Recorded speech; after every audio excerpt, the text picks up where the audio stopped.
She tossed the folder across the table like it was something she'd already forgotten about.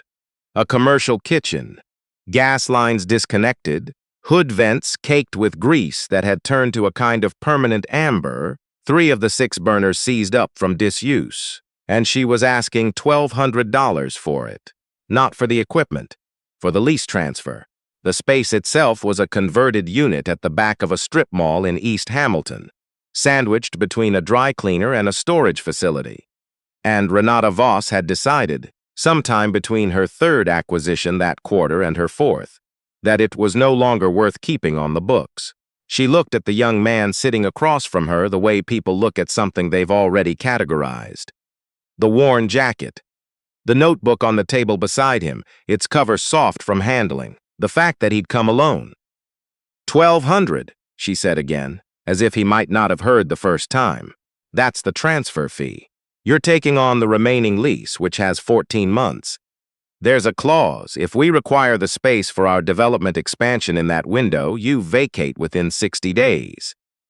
The young man read the clause. He read the entire document while Renata sat with her arms crossed, glancing once at the window and once at her phone. His name was Dion Achebe. He was 22 years old. He had grown up in the north end of Hamilton, Ontario, in a neighborhood where the sound of the steel mills used to carry through the walls, at night before most of them went quiet, and where people still talked about what the city had once been the way you talk about a person who got sick before you were old enough to know them well.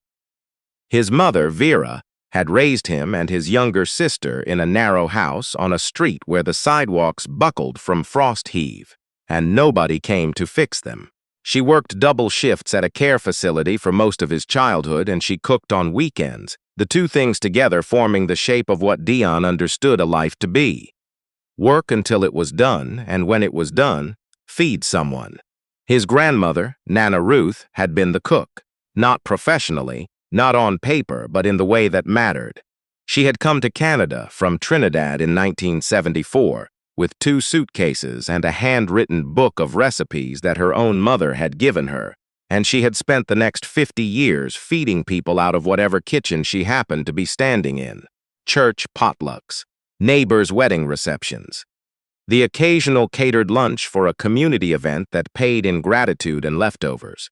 She believed that cooking was the most direct form of language available to a human being, that a well-made roti said something a person couldn't say in words, and she had passed this down to Dion in the only way she knew how, by putting him beside her in the kitchen from the time he was old enough to reach the counter.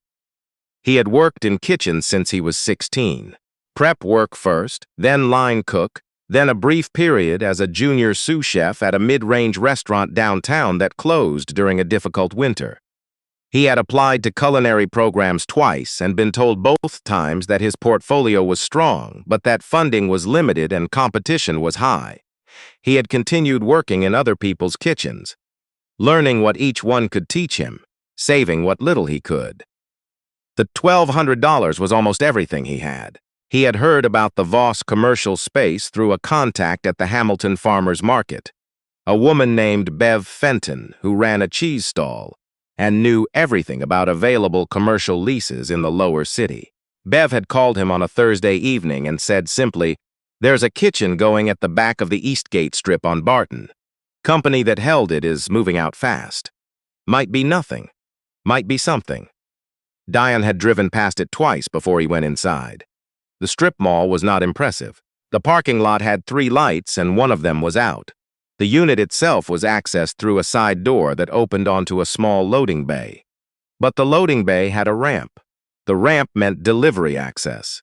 The unit had 2 entrances, the side loading door and a secondary door at the front that opened into the parking lot. Dion had stood at the front door and looked at the foot traffic on Barton Street for 11 minutes before he went back to his car. Then he called Bev and asked for the contact number. Renata Voss ran a mid-size property company that had recently expanded into commercial acquisitions. The kitchen had been part of a catering operation that a previous tenant had abandoned mid-lease, and Renata had inherited the equipment along with the space when she took over the building. She had done nothing with either. The equipment had sat for 8 months. The lease clock kept running. Dion finished reading the document. He looked up. "The equipment," he said. "Is it included?" Renata glanced at her assistant, a man named Grant, who was standing near the door with a clipboard. Grant gave a small shrug that meant he didn't know and hadn't asked. "I suppose so," Renata said. "It's not worth moving." Dion nodded. He did not negotiate on the price. He had thought about the location, the ramp, the 2 entrances, a conversation he'd had 2 months earlier with a contact at the city's business development office who had mentioned, very casually, that the Barton Street corridor was being considered for a commercial revitalization grant program in the next fiscal year. The man had said it the way people say things they consider minor. Dion had written it down. He pulled an envelope from his jacket pocket, $1,200 in cash, counted before he arrived. He set it on the table. Renata looked at the money the way people look at things that confirm what they already believe. "The equipment is probably beyond saving," she said, signing the transfer document with the pen she produced from her coat. "Whoever was in there before left it in rough shape." She handed him the keys, not ceremonially, the way you hand someone a receipt. Grant held the door for her on the way out. Neither of them looked back. Dion sat alone at the table for a moment with the signed document in front of him and the empty envelope in his hand. Then he stood up, folded the envelope into his jacket pocket, and went to see what he'd bought. The kitchen was worse than it had looked in the photos. The photos, it turned out, had been taken 8 months ago, before the grease on the hood vents had had time to thicken. Before the walk-in cooler's compressor had developed the rattling knock it made now whenever it's cycled on, before whatever moisture issue existed behind the east wall had left a long, pale stain along the baseboard that smelled faintly of mildew. Dion walked the space twice, running his hand along the stainless steel prep tables, trying each burner in sequence, opening the cooler and listening to the compressor for a full minute. 3 of the 6 burners fired. The other 3 he pulled the grates from and looked at the igniters, which were clogged with old residue but intact. The hood system worked, once he found the correct breaker on the panel. The walk-in cooler was functional if loud. The prep tables were solid. The sinks drained. He wrote everything down in Nana Ruth's recipe book, which he had carried in his jacket that day because he carried it most days. He wrote in the back pages where the paper was blank, using the same small, careful handwriting she had used for the recipes. He had taken the book from her kitchen the week after her funeral 3 years earlier, and had not told anyone he had it because he did not know how to explain what it meant to him, except to say that it was the closest thing he had to a conversation he could still have with her. He spent the first night in the kitchen taking stock. He had no money left for equipment. He had a sleeping bag in his car, which he did not end up using that night because he did not sleep. He made a list of what needed to happen first: igniters, seals on the cooler door, the mildew situation, and a second list of what needed to happen eventually, and a third list that he crossed out because it was too long to be useful. He called his cousin Nate, Nathaniel, technically, but nobody called him that, the next morning. Nate drove up from Brantford in a truck he borrowed from his employer and brought a box of tools, a case of water, and sandwiches from the Tim Hortons drive-thru. He stood in the middle of the kitchen and turned slowly, taking it in. "Dion," he said, "I knows it. This is a health coach issue waiting to happen." "I know. You going to help me or describe it?" Nate helped. He was good with mechanical things in the practical, self-taught way that came from fixing what broke rather than calling someone. The 2 of them spent the weekend on the igniter assemblies, the cooler seals, and the baseboard. The mildew turned out to be surface, which was the better version of what it could have been. Nate patched the seal and they scrubbed the wall. The burners fired on the 3rd morning. All 6 of them. Dion stood in the kitchen with the range running and listened to the combined sound of it. 6 individual flames, the hood drawing air above them. And for a moment, he was not in a strip mall on Barton Street. He was in Nana Ruth's kitchen on a Sunday afternoon, standing beside her at the stove, and she was telling him without looking up that heat is a conversation, and that a good cook knows when to talk and when to listen. He wiped his face with a dishcloth and got back to work. The plan had been forming for 2 years. Not on paper, not entirely, but in the way ideas form when you spend long hours doing repetitive work and your mind has time to move around inside a problem. He had seen what happened to the catering economy in Hamilton during difficult stretches, small operators struggling because the overhead of a licensed commercial kitchen was too high, home bakers who couldn't legally sell because they had nowhere certified to produce, from immigrant families who had recipes and customers but no compliant space to cook in. There was a market that no one was serving cleanly. A shared commercial kitchen, licensed, inspected, rentable by the hour or by the day, where small food businesses could operate without taking on the full burden of a fixed lease. The idea was not new. Ghost kitchens and shared culinary spaces existed in Toronto and Vancouver, in cities that had gotten the investment. Hamilton had not gotten it yet. Dion needed inspections, certifications, and supply relationships he didn't yet have. He needed clients before he could demonstrate viability, and he needed to demonstrate viability before he could attract clients. He also needed to eat, which he was doing poorly. Nate came back twice in the next 2 weeks with food he said his wife had sent, which was true, and which also wasn't the whole truth. Dion thanked him both times and didn't say anything about not having it otherwise. He found his first clients the way most things in Hamilton got found, by going to the places where people already gathered.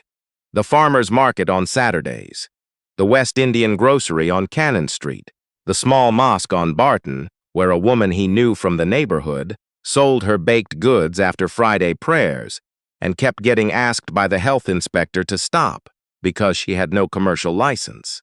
Her name was Priya Nair, which had once surprised people who expected a different name from a woman selling doubles and kurma from a folding table. But Priya had grown up in Trinidad the same as Nana Ruth, had married into a Trinidadian family in Hamilton, and could cook in ways that stopped conversation. Dion sat with her after the mosque one Friday and explained what he was building. He explained it plainly, the way you explain something to a person you want to take seriously, the rates he was planning, the inspection timeline, what she would get in exchange. Priya looked at him for a long moment. When will it be certified? 6 weeks, maybe 5, and until then? Until then, I am cleaning, repairing, and filing paperwork. She nodded slowly. I'll be your first. She was. And she brought 2 others with her. A Ghanaian woman named Abina who made chin-chin and kelawele for markets and events, and a Sikh man named Harpreet who had been operating a small catering business out of his home and was one complaint away from having it shut down. 3 clients before the inspection cleared. Dion ran the numbers each evening at the prep table, and the numbers were tight, but they were numbers. The city inspector came on a Tuesday in the 5th week. Her name was Sandra Holt, and she was the kind of government employee who believed in the rules as a system rather than as individual hurdles. She asked questions and listened to the answers and wrote things down without commentary. She walked every inch of the space. She opened panels. She ran water. She tested the ventilation. She found 2 deficiencies. The hand-washing station in the secondary prep area needed a wrist-activated faucet rather than a standard knob. The walk-in cooler required a temperature logging mechanism that could be reviewed on inspection. Dion fixed both within 48 hours. The faucet came from a restaurant supply store that sold second-hand equipment. The temperature logger he sourced from an online supplier in Mississauga and drove to pick up himself rather than wait for shipping. Sandra Holt came back on Friday. She filed her clearance report while standing at the prep table. Dion held the certification document for a long time before he put it down. Across the city, in an office on the 14th floor of a building on King Street West, Renata Voss was not thinking about the kitchen. She was thinking about a commercial property in Stony Creek and a rezoning application that her lawyers had been managing for 3 months. The Barton Street unit was a line item she had already moved to inactive status in her portfolio tracker. Her assistant Grant had noted in his weekly report that the new tenant had not requested any landlord assistance or raised any issues with the space. This was considered ideal.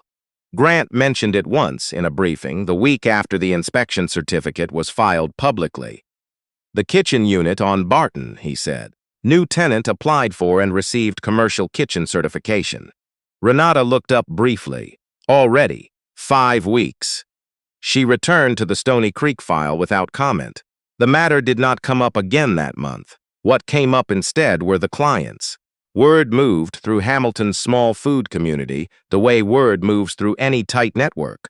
Sideways, through referrals and overheard conversations, and the particular velocity of people talking about something that actually works.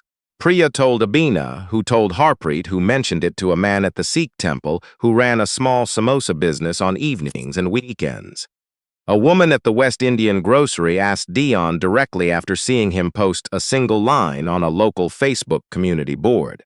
A Somali family that had been running a catering operation out of a rented hall found him through a mutual contact and came in with questions that lasted 2 hours.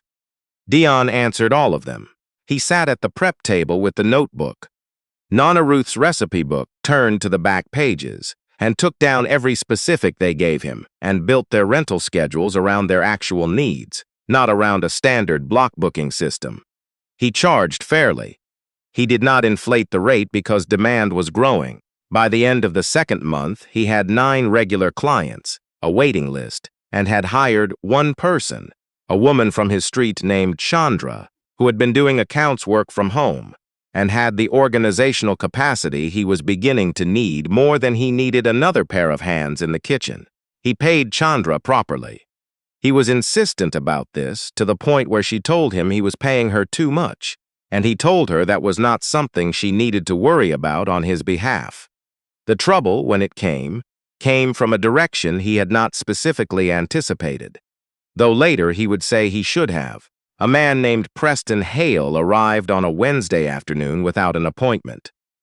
He was somewhere in his late 50s, well dressed in the way of a man who has worn well-made clothing for long enough that it looks like a natural condition.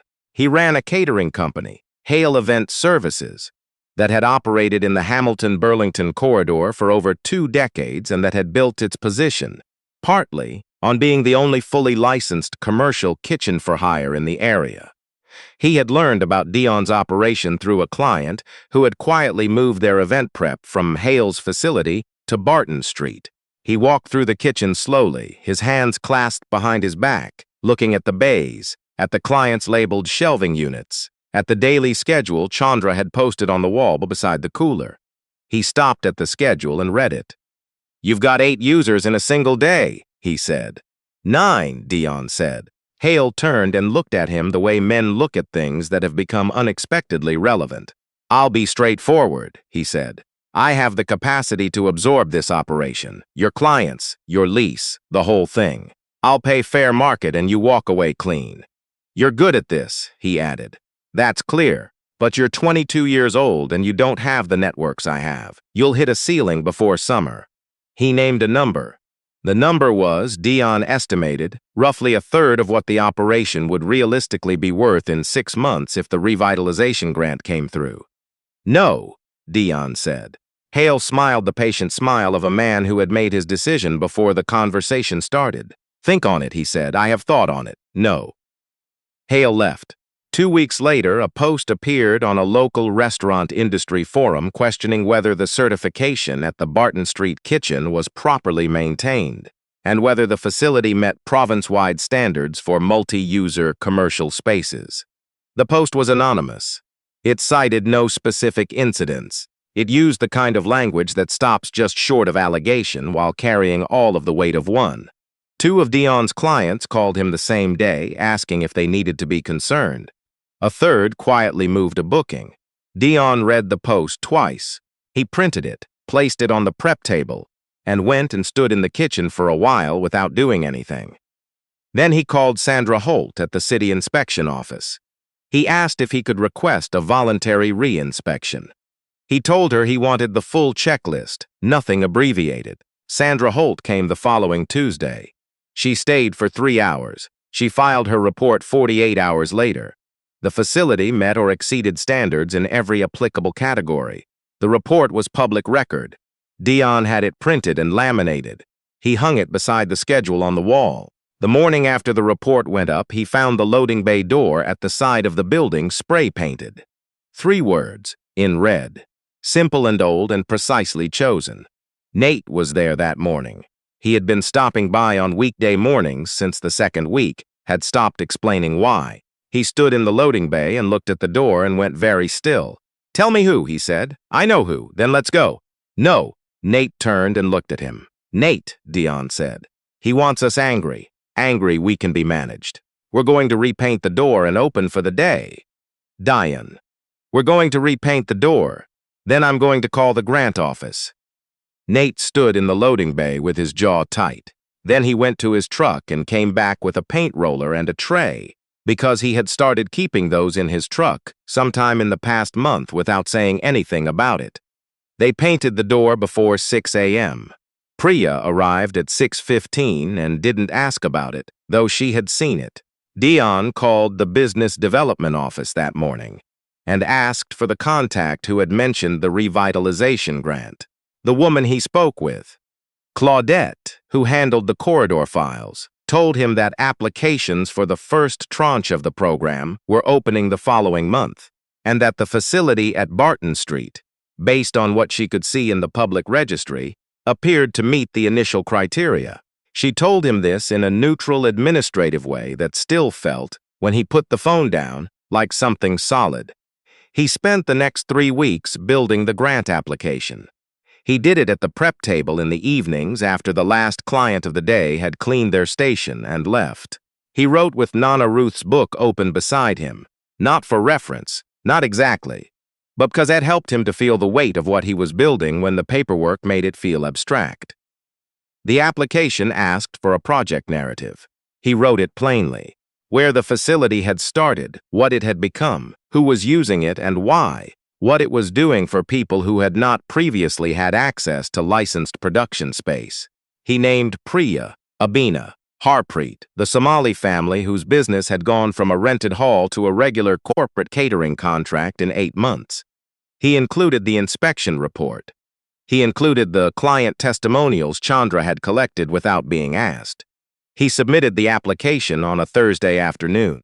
Then he went home, slept 8 hours for the first time in weeks, and came back the next morning to open the kitchen. 2 months after the application was submitted, on a Tuesday that felt like any other Tuesday, Dion was in the middle of teaching a knife skills session. Something he had started offering informally to clients who wanted it. No extra charge, when Chandra appeared in the doorway with a look that meant the phone call had come. The grant was approved. First tranche full amount requested. Dion set the knife down on the prep table. The 3 people he'd been teaching looked at him. He thanked them, told them to take a break, and walked to the back of the kitchen and stood at the small window that looked out onto the loading bay. The freshly painted door, the ramp, the street beyond. He thought about a lot of things in that moment. He thought about Nana Ruth. He thought about the recipe book in his jacket pocket. He thought about Renata Voss handing him the keys the way you hand someone a receipt. Nate found him at the window. He didn't say anything for a while. "Grant came through," Dion said. "How much?" Dion told him. Nate was quiet for a moment. "What's the first thing you're going to do with it?" "New range, 6 burners, commercial grade." He paused. "And then I'm going to hire 2 people from the block." Nate looked out the window with him. "Nana Ruth," he said, not as a question. "Yeah." What happened next did not happen all at once, which is the way things that last tend to happen. The grant funded a full equipment refresh. The range, a second prep station, updated refrigeration. Dion brought in 2 new staff members from the surrounding neighborhood. A young woman named Sable, who had worked fast food for 3 years, and moved through a kitchen with a speed and economy that told Dion she had been learning even when no one was officially teaching her. A man named Derek, who had been laid off from food service at a local arena and had, quietly and on his own time, been developing a spice line out of his apartment that had no legal channel to market. Dion gave Derek a shelf in the storage area for his spice inventory and connected him to Abena, who had contacts at the market. By the 3rd month, the spice line was being sold at 2 stalls on market Saturdays. The revitalization news made the corridor real in ways the quiet planning office conversations had only suggested. 2 new businesses opened on Barton within the block. Foot traffic increased. The dry cleaner next door extended their hours. The storage facility on the other side began advertising available units. The strip mall, which had felt marginal when Dion had first driven past it twice in the same week, began to feel like somewhere. The story reached the press the way stories do, through the sideways path of someone mentioning something to someone else at the right moment. A journalist named Carmen Ose wrote for a regional publication that covered small business and community development across the Golden Horseshoe, and she had been told about the kitchen by Claudette at the city office, who had mentioned it in the context of what the revitalization grant was actually doing on the ground. Carmen came on a Thursday morning and stayed until mid-afternoon. She was a listener, which Dion noticed immediately, in the same way he'd noticed it in the best people he'd learned from. She asked questions and then actually waited for the complete answer before speaking again. She watched how the kitchen ran. She spoke with Priya, with Abena, with Sable. She asked Dion how old he was and, when he told her, wrote it down without reacting. The piece ran the following week under the headline, "From Barton Street to the City's Table. How one 22-year-old is rewriting the recipe for shared kitchens in Hamilton." It was shared 600 times in the first 3 days. The Hamilton Spectator ran a follow-up. A Toronto outlet picked it up and reframed it as a story about the new wave of community food infrastructure in mid-sized Canadian cities. The CBC did a brief radio segment. The morning the radio piece aired, a phone call came into the main line at the kitchen. The number Chandra had set up and answered professionally since the second month. The caller asked to speak to the owner. Chandra told Dion, who picked up. The caller was from a provincial small business development office. They were putting together a showcase of innovative food infrastructure models across Ontario. They were interested in including the Barton Street kitchen. Dion sat down on a stool by the prep table. "Yes," he said, "I'd like to hear more about that." On a morning 2 weeks after the radio piece, Renata Voss sat at her desk with a coffee she had not touched, and a printout that her assistant Grant had set in front of her between 2 files. The printout was Carmen Ose's article. Grant had run across it in a regional business digest he reviewed weekly for relevant property mentions. The Barton Street unit was mentioned twice. Dion's name was in the headline. Renata read it once. She read it again. She set it down and looked at the window for a while. "Grant," she said. "Yes. The kitchen on Barton. Pull everything we have on that lease. The original transfer documentation, the equipment inventory, everything." Grant came back in 40 minutes with a thin folder. It was thin because, as Renata saw when she opened it, very little had been done before the transfer. No equipment assessment had been conducted. No walkthrough had been logged.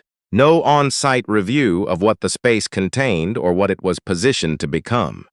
Her team had looked at the cost of the lease liability and moved to shed it as quickly as possible, which was standard practice, which was efficient, which had resulted in her handing $1,200 of real estate positioning to a 22-year-old from the North End who had looked at the location and the corridor and the ramp and the foot traffic and the city planning files and understood, before the ink was dry, what the space was going to be worth. She closed the folder. She did not call her lawyers. There was nothing to call lawyers about. The lease transfer was clean and correctly executed, because her team always wrote clean contracts. The same precision that had protected Harmon, and in this case, Voss, in every other transaction now locked her out of this one without appeal. She sat for a long time.